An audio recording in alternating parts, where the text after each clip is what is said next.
বন্ধুরা সবাই কেমন আছো? আজকের গল্প যীশু খ্রিস্টের জন্ম। চ্যানেলে যদি নতুন হও তাহলে সাবস্ক্রাইব করো। অনেক আগে বেথলেহেম নামে একটি ছোট্ট শহরে মেরি এবং জোসেফ নামে এক দয়ালু দম্পতি বাস করতেন। মেরি এবং জোসেফ রোমান সম্রাটের আদেশ অনুসারে একটি আদমশুমারির জন্য বেথলেহেমে যাত্রা করছিলেন। মেরি একটি বিশেষ সন্তানের প্রত্যাশা করছিলেন এবং সে জানত যে তার কোলে আসতে চলেছে সে কোনো সাধারণ সন্তান নয়। মেরি এবং জোসেফ একটি দীর্ঘ এবং চ্যালেঞ্জিং যাত্রার মুখোমুখি হয়েছিল। যখন তারা বেথলেহেমে পৌঁছেছিল তখন তারা দেখতে পায় যে শহরটি লোকবন্যার জন্য ব্যস্ত ছিল। প্রতিটি সরাইখানা পূর্ণ ছিল এবং তাদের থাকার জায়গা ছিল না। জোসেফ চারপাশে জিজ্ঞাসা করলেন, মেরির বিশ্রামের জন্য একটি উষ্ণ জায়গা খুঁজে পাওয়ার আশায়। অবশেষে একজন দয়ালু সরাইখানার রক্ষক তাদের একটি আস্তাবলের প্রস্তাব দিয়েছিলেন যেখানে প্রাণীগুলি বিশ্রাম নেয়। তবে এটি আয়তনে খুব বড় ছিল না, এটি শুকনো ছিল এবং আশ্রয় প্রদান করেছিল। মেরি এবং জোসেফ কৃতজ্ঞতার সাথে নম্র স্থান গ্রহণ করেছিলেন। সেই রাতে অগণিত তারায় সুশোভিত আকাশের নিচে সেই সাধারণ আস্তাবলে অসাধারণ কিছু ঘটেছিল।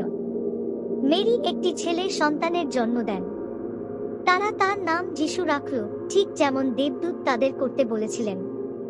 পশুদের মৃদু শব্দে ঘেরা একটি আস্তাবলে জন্মগ্রহণ করা যিশু কোনো সাধারণ শিশু ছিলেন না। তিনি ছিলেন ঈশ্বরের পুত্র, দীর্ঘ প্রতীক্ষিত ত্রাণকর্তা। বেথলেহেমের বাইরে কাছাকাছি একটি পাহাড়ে মেষপালকরা তাদের মেষ চড়াচ্ছিল। হঠাৎ অন্ধকার আকাশ এক দেবদূতের আভায় আলোকিত হয়ে উঠল।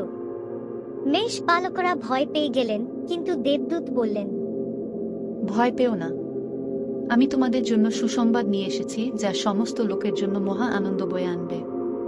হ্যাঁ, ত্রাণকর্তা প্রভু আজ বেথলেহেমে জন্মগ্রহণ করেছেন। মেষপালকরা বিস্ময়ের সাথে শুনল যখন দেবদূত তাদের বললেন কিভাবে নবজাতক শিশুটিকে খুঁজে পাওয়া যায়। মেষপালকরা বেথলেহেমে গিয়ে নিজেদের স্বচক্ষে এই অলৌকিক ঘটনা দেখার সিদ্ধান্ত নিয়েছে। আস্তাবলের কাছে গিয়ে তারা মেরি, জোসেফ এবং শিশু যিশুকে দেখতে পেলেন, ঠিক যেমনটা দেবদূত বলেছিলেন। আনন্দে অভিভূত মেষপালকরা মেরি ও জোসেফের সাথে স্বর্গদূতের বার্তা ভাগ করেছিলেন। মেরি তাদের কথাগুলো মনে রাখলেন এবং মেষপালকরা তারা যা দেখেছিল এবং শুনেছিল তার জন্য ঈশ্বরের প্রশংসা ও গৌরব করে চলে গেল। এদিকে দূর দেশের জ্ঞানী ব্যক্তিরা নক্ষত্রগুলি অধ্যয়ন করছিলেন। তারা একটি বিশেষ নক্ষত্র লক্ষ্য করেছে, অন্য সকলের চেয়ে উজ্জ্বল, এবং জানত যে এটি একটি মহানের জন্মের চিহ্ন। তারা শিশুটিকে খুঁজে পেতে দীর্ঘ রাস্তা পাড়ি দিয়েছিল। বিশেষ নক্ষত্রটিকে অনুসরণ করে জ্ঞানীরা যখন বেথলেহেমে পৌঁছান তখন তারা যিশুকে মেরি এবং জোসেফের সাথে দেখতে পান।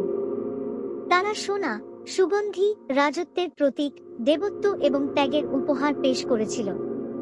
জ্ঞানীরাও এই অলৌকিক জন্মের তাৎপর্য বুঝতে পেরেছিলেন।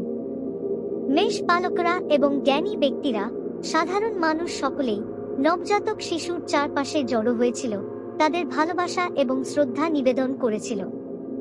যিশুর জন্মের গল্পটি আশা, আনন্দ এবং ঈশ্বরের সীমাহীন ভালোবাসার গল্প। এটি আমাদের শেখায় যে প্রেম সবচেয়ে অপ্রত্যাশিত জায়গায় পাওয়া যেতে পারে এবং সবচেয়ে নম্র সূচনা সর্বশ্রেষ্ঠ অলৌকিকতার দিকে নিয়ে যেতে পারে। তাই প্রতি বছর যখন আমরা ক্রিসমাস উদযাপন করি তখন আমরা বেথলেহেমের অলৌকিক রাতের কথা মনে করি, যে রাতে বিশ্বটি সর্বশ্রেষ্ঠ উপহার পেয়েছিল, যীশু খ্রিস্টের উপহার, যার ভালোবাসা এবং শিক্ষা মানুষের হৃদয়ে উজ্জ্বলভাবে জ্বলতে থাকে। বন্ধুরা, ক্রিসমাসের এই গল্পটি ভালো লাগলে প্লিজ লাইক করো, শেয়ার করো এবং আরও কার্টুন দেখতে সাবস্ক্রাইব করো, যা আমাদের নতুন নতুন গল্প তৈরি করতে সাহায্য করবে।